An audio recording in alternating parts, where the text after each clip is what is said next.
قل ان کنتم تحبون اللہ فاتبعونی یحببکم اللہ ویغفر لکم ذنوبکم واللہ غفور رحیم۔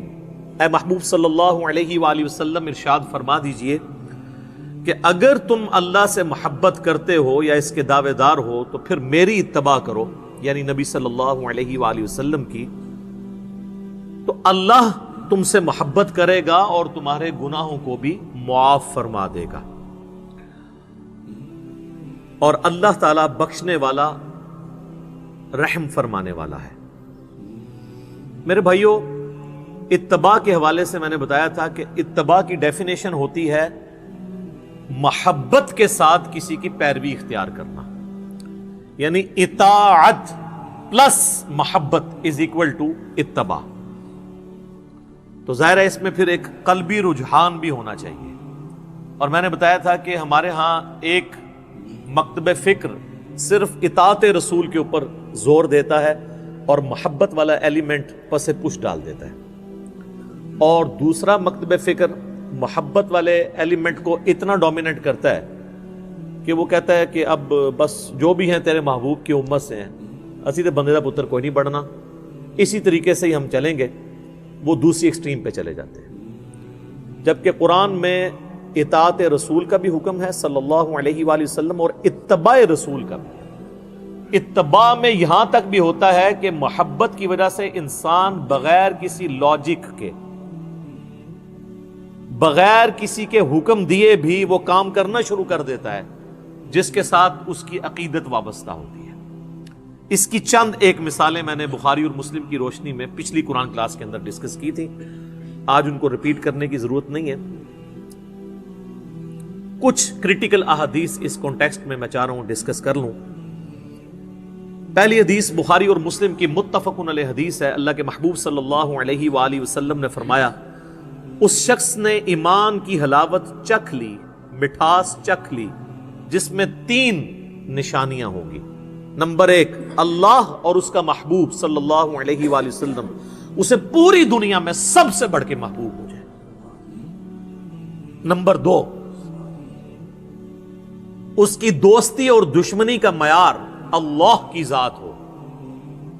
اور نمبر 3، کفر کی طرف لوٹایا جانا اس کے لیے اتنا ہی مشکل ہو جائے جتنا زندہ آگ میں جلایا جانا، وہ آگ میں جلنے کے لیے تیار ہو جائے لیکن اسلام نہ چھوڑے۔ جس میں یہ 3 خوبیاں ہوں گی وہ ایمان کی حلاوت چکھ لے گا۔ اللہم اجعلنا منہم، آمین۔ یہ حدیث خود ہی اتنی سیلف ایکسپلینیٹری ہے، اس پہ 1 گھنٹہ بولنے کی ضرورت نہیں ہے، ہر شخص اپنا محاسبہ خود کر سکتا ہے۔ ایک اور حدیث ہے بخاری اور مسلم میں، متفق علیہ حدیث ہے، شروع میں ہی کتاب الایمان میں، تم میں سے کوئی شخص اس وقت تک مؤمن نہیں ہو سکتا جب تک کہ میں اسے اس کے ماں باپ، اولاد، سب لوگوں سے بڑھ کر عزیز نہ ہو جاؤں۔ اس کا مفہوم بڑا واضح ہے۔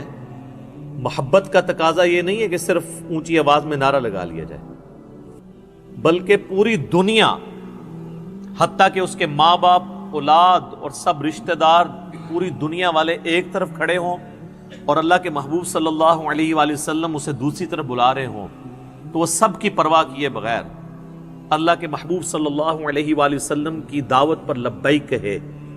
یہ ہے اس کا مطلب۔ اور ظاہر ہے کہ بڑا مشکل کام ہے۔ یہاں پر تو ایک نوجوان کے لیے داڑھی رکھنا مشکل ہو جاتا ہے، پہلے ماں باپ ہرڈل بنتے ہیں، بعد میں بیویاں۔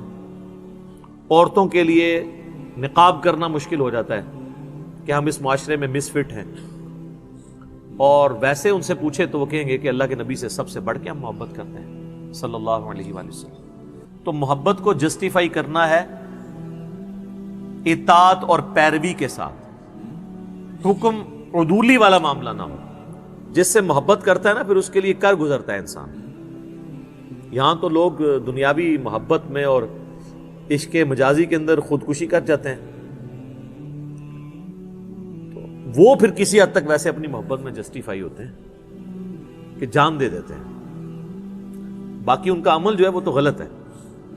لیکن یہاں پہ جان دینے کے لیے سارے مسلمان تیار ہیں. کہتے ہیں نا غلامی رسول میں موت بھی قبول ہے، اس لیے کہ انہیں یقین ہوتا ہے کہ ہم سے موت کوئی نہیں غلامی میں مانگے گا.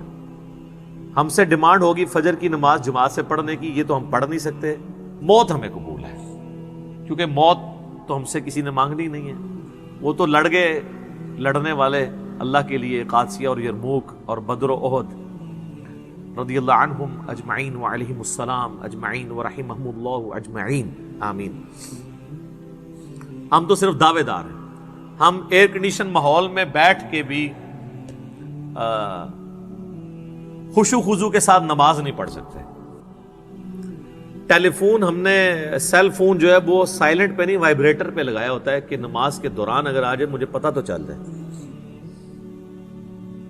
جب ہمارا اللہ سے کمٹمنٹ کا لیول یہ ہوگا تو پھر ظاہر ہے اس کی آؤٹ پٹ تو ویسے ہی نکلے گی نا کہ کہتے ہیں جی نماز میں وہ عجیب و غریب قسم کے خیالات آتے ہیں. جب آپ نماز کے باہر ان خیالات میں رہتے ہیں تو نماز میں بھی اسی خیال میں ہی رہیں گے نا.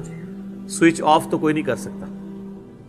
ایک اور حدیث ہے صحیح بخاری میں، نبی صلی اللہ علیہ وآلہ وسلم اور سیدنا عمر چہل قدمی کر رہے تھے اور نبی علیہ السلام نے حضرت عمر کا ہاتھ پکڑا ہوا تھا.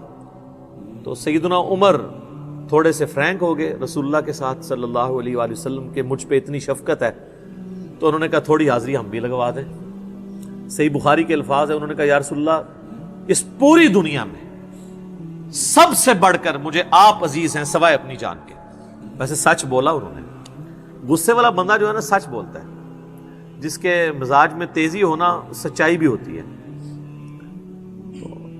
ہم ہوتے تو شاید ہم جھوٹی موٹی کہہ دیتے کہ یا رسول اللہ اپنی جان سے بھی بڑھ کے. تو انہوں نے سچ بولا کہ میں اپنی جان کو چھوڑ کے باقی دنیا کی ہر چیز سے بڑھ کے آپ کو محبوب رکھتا ہوں. تو آپ صلی اللہ علیہ وآلہ وسلم نے فرمایا نہیں بلکہ اپنی جان سے بھی بڑھ کے. تو ان کا یا رسول اللہ اپنی جان سے بھی بڑھ کے. تو آپ نے فرمایا ہاں اے عمر اب بات بنی، اب تیرا ایمان مکمل ہوا ہے. جب تک میں تجھے تیری جان سے بھی بڑھ کر عزیز نہ ہو جاؤں تیرا ایمان کامل نہیں ہو سکتا. اگر سیدنا عمر فاروق رضی اللہ تعالیٰ عنہ علیہ السلام کے ایمان کے کامل ہونے کے لیے ان کی عبادات اور دین کے لیے خدمات کے ساتھ رسول اللہ سے انتہا درجے کی عقیدت اور محبت ہونا ضروری ہے تو ہمارے لیے تو بدرجہ اولا ضروری ہے. اللہم انی اسألک حبک وحب حبیبک صلی اللہ علیہ وآلہ وسلم وحب من یحبک وحب عمل یقربنی الی حبک آمین. ایک اور حدیث ہے صحیح بخاری میں، کافی لمبی حدیث ہے، اس کا کنکلوژن اس پہ ہوتا ہے کہ نبی صلی اللہ علیہ وآلہ وسلم نے فرمایا محمد فرق بین الناس، لوگوں میں حق اور باطل میں فرق محمد ہیں صلی اللہ علیہ وآلہ وسلم. آپ مزے کی بات دیکھیں، یہ جو فرقان کا لفظ ہے نا یہ قرآن کے لیے بھی آیا ہے. شہر رمضان الذی انزل فیہ القرآن ہدی للناس وبینات من الہدی والفرقان. رمضان کا مہینہ وہ ہے جس میں قرآن نازل ہوا جو لوگوں کے لیے، پوری انسانیت کے لیے ہدایت ہے، صرف مسلمانوں کے لیے نہیں، پوری انسانیت کے لیے. اور اس میں ہدایت کے روشن دلائل ہیں اور یہ حق اور باطل میں تمیز کرنے والی کتاب ہے الفرقان. اولڈ ٹیسٹمنٹ اور نیو ٹیسٹمنٹ پہ اب یہ مہیمن بن کے یہ کتاب آئی ہے، فائنل ٹیسٹمنٹ قرآن. اور جس شخصیت پہ نازل ہوئی وہ بھی الفرقان ہے. محمد فرق بین الناس، محمد لوگوں میں حق اور باطل میں فرق ہے. ایک اور حدیث ہے صحیح بخاری میں، یہ وہ حدیث ہے جس کو مس یوز لوگوں نے کیا، آدھی حدیث بیان کر کے کہ جس نے کلمہ پڑھا وہ جنت میں جائے گا. امام بخاری نے صحیح بخاری میں بالکل آخر میں جا کے نا ایک باب باندھا ہے. میں اکثر سوچتا تھا یہ باب شروع میں ہونا چاہیے، مشکات کے شروع میں ہے وہ باب. اس باب کا نام ہے کتاب الاعتصام بالکتاب والسنہ، کتاب و سنت کو مضبوطی سے پکڑنے والا چیپٹر، جس میں انہوں نے ساری وہ حدیثیں جمع کی ہیں جس میں ترغیب دلائی گئی ہے کہ کتاب اللہ اور سنت کو مضبوطی سے پکڑنا ہے. لیکن انہوں نے آخر میں جا کے چیپٹر باندھا ہے. مطلب یہ کہ جب آپ بخاری شریف اینڈ کریں نا تو یہ بات آپ نے ضرور یاد رکھنی ہے، کیونکہ یہاں پر تو آپ کو بتاؤں کئی مزار ایسے ہیں جس پہ ختم قرآن کی طرح ختم بخاری بھی ہوتا ہے تلاوت کر کے. ترجمہ بیان کر کے نہیں، وہ جو پڑھ رہا ہوتا ہے اس کو بھی نہیں پتا ہوتا، وہ ختم بخاری ہوتا ہے۔ وہ کسی بزرگ نے سوچا ہوگا نا ابھی تک ختم قرآن ہے، چلو ہم بھی ایک جاری کر دیں، ختم بخاری۔ تو ختم بخاری جب ہو رہا ہو اور اس کے اینڈ پہ پہنچے ہوں تو کتاب و سنت کو مضبوطی سے پکڑنے والی احادیث ان کے سامنے ہے۔ اس میں ایک حدیث ہے، نبی صلی اللہ علیہ وآلہ وسلم نے فرمایا میری پوری امت جنت میں جائے گی سوائے اس شخص کے جس نے جنت میں جانے سے انکار کر دیا۔ سر کون ہے جو جانے سے انکار کرے گا؟ ہم تو بغیر کچھ کیے جانے کے لیے تیار ہیں، تو انکار کیوں کرنا ہے؟ بن بلائے مہمان بنے ہوئے ہیں سارے کلمہ گو مسلمان، تو انکار کس نے کرنا ہے؟ تو صحابہ نے بھی یہی پوچھا، یا رسول اللہ یہ انکار کون کرے گا؟ آپ نے فرمایا آپ جواب سنیں کتنا انٹلیکچوئل ہے۔ جو صحیح مسلم کی حدیث ہے، مجھے اللہ نے جوامع کلمات کے ساتھ مبعوث کیا ہے، بات مختصر لیکن اس کی گہرائی بہت زیادہ۔ آپ نے فرمایا جس نے میری اطاعت کی وہ جنت میں جائے گا، اور جس نے میری نافرمانی کی اس نے جنت میں جانے سے انکار کر دیا۔ اس نے خود ہی انکار کر دیا، تو پوری امت جنت میں جائے گی سبجیکٹڈ ٹو، اس شرط کے ساتھ کہ وہ اطاعت اختیار کرے۔ باقی وہ چیز اپنی جگہ موجود ہے کہ جس نے ایک دفعہ بھی صدقے دل سے کلمہ پڑھا ہے، اگر اس کی زندگی کا ڈومیننٹ پہلو برائیوں پہ ہے تو الٹیمیٹلی ایک نہ ایک دن وہ اپنا عذاب بھگت کے جنت میں جائے گا۔ وہ تو عقیدہ ہے، لیکن یہ بڑا خطرناک معاملہ ہے۔ یہ یہاں ایئر کنڈیشن کمرے میں بیٹھ کے یہ بات کرنا بڑی آسان ہے، لیکن 5 منٹ کے لیے نہیں، 5 سیکنڈ کے لیے موم بتی کے فلیم کے اوپر یوں ہاتھ رکھنا یہ مشکل ہے۔ اور وہ مسلمان کہہ رہا ہوتا ہے خیر ہے جی ایک پھیرا ہی لگے گا نا، پھر تو جنت ہی ٹور ہی جانا ہے۔ ایک پھیرا جو 5 سیکنڈ کے لیے موم بتی نہیں برداشت کر سکتا، وہ کہتا ہے ایک پھیرا لگے گا۔ جبکہ بخاری اور مسلم دونوں میں حدیث ہے کہ جہنم کی آگ دنیا کی آگ سے 70 گنا تیز ہے۔ اللہم اجرنا من النار۔ اور بخاری اور مسلم کی متفق علیہ حدیث ہے کہ جہنم کا سب سے ہلکا عذاب یہ ہے کہ پاؤں میں آگ کی جوتیاں پہنائی جائیں گی اور اس کی تپش سے دماغ ہنڈیا کی طرح کھولے گا۔ یہ سب سے ہلکا عذاب ہے۔ تو بھاری عذاب کون اس کو بریف کر سکتا ہے؟ ویسے آنکھیں بند کرنی ہے تو بے شک کر لیں۔ وہ جو مولا علی کا قول ہے کہ انسان سویا ہوا ہے مرتے ہی جاگ جائے گا، اوہ اصل زندگی تو یہ تھی، لیکن اس وقت جاگنے کا فائدہ نہیں۔ ایک اور حدیث ہے، مسند امام احمد میں ہے، المستدرک للحاکم کے اندر بھی ہے، مشکات میں بھی آپ کو مل جائے گی شروع میں ہی۔ اللہ کے محبوب صلی اللہ علیہ وآلہ وسلم نے زمین پہ ایک سیدھی لکیر کھینچی اور اس کے دائیں اور بائیں کچھ ٹیڑھی لکیریں کھینچی ایسے، اور آپ نے اس سیدھی لکیر کے اوپر ہاتھ رکھ کے کہا وَأَنَّ هَذَا صِرَاطِي مُسْتَقِيمًا، یہ ہے سیدھا راستہ میرا، اس کی پیروی کرو، ادھر ادھر کے ٹیڑھے راستوں کی پیروی نہ کرو ورنہ تمہیں وہ اللہ کے راستے سے ہٹا دیں گے۔ یہ وہ چیز ہے جس کی اللہ تمہیں وصیت کرتا ہے۔ یہ آیت آپ نے تلاوت کی سورۃ الانعام کی، اور پھر آپ نے فرمایا یہ ارد گرد ٹیڑھے راستے ابلیس کے راستے ہیں اور یہ سینٹر میں جو سیدھا راستہ ہے یہ میرا راستہ ہے، نبی صلی اللہ علیہ وآلہ وسلم کا راستہ۔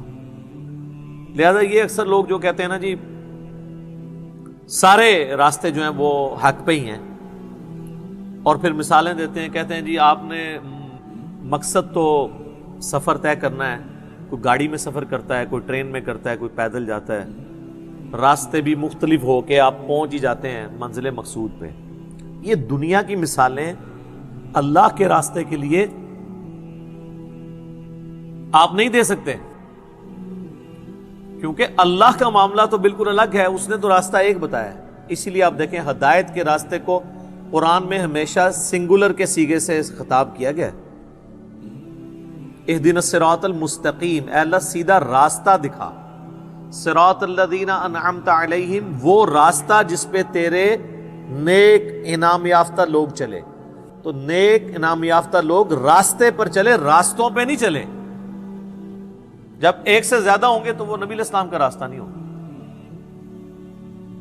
یہاں کہتے ہیں سارے حق پہ ہیں جی، کہتے ہیں جی وہ سب نے اسی ایک بڑی نہر سے یا سمندر سے ہی پانی لیا ہے۔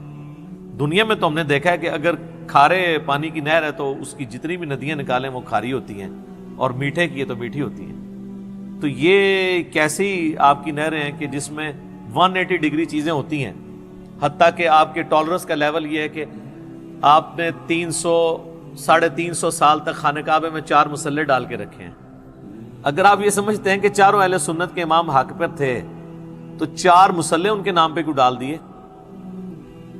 چلیں 4 نمازیں بانٹ لیتے کہ ایک امام کا ماننے والا پڑھائے گا، دوسرا، تو پھر تو بات سمجھ آتی. 4 مسلے الگ کر دیے، نمازیں الگ کر لیں، اس کے باوجود راگ الاپنا. یہ تو اسی طریقے سے ہے کہ کوئی شخص اب ضد کرے کہ جی یہ میرے سامنے جو سٹاپ واچ ہے، یہ سٹاپ واچ نہیں پڑی ہوئی ہے، یہ گاڑی کھڑی ہے. ٹھیک ہے، اس کے لیے وہ کہ جی آپ ذرا اس کو محدبت سا لگا کے دیکھیں، یہ چورس بھی ہے، یہ تھوڑی سی بڑی ہو جائے گی، یہ جو آپ کو نظر آ رہا ہے نا یہ ٹائر ہیں، آپ کو اصل میں پتہ نہیں چل رہا. تو آپ جتنی مرضی کہانیاں کرائیں، جو چیز ہے وہی رہے گی. بہرحال گورا اس کہانی میں نہیں آتا. وہ کہتا ہے یار کوئی علمی کتابی بات کرو، جو ہم کہتے ہیں کہ مرنے سے پہلے اے مسلمان کر لے اس پہ غور، کتابوں کا خدا اور ہے، بابوں کا خدا اور.